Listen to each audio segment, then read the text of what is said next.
Breaking news from the FIFA World Cup 2026. Morocco have suffered a huge setback after star midfielder Ismael Saibari was forced off with a suspected hamstring injury during the round of 16 clash against Canada.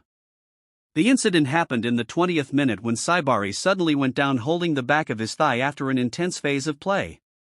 Despite receiving treatment from the medical team, he was unable to continue and was stretchered off the field.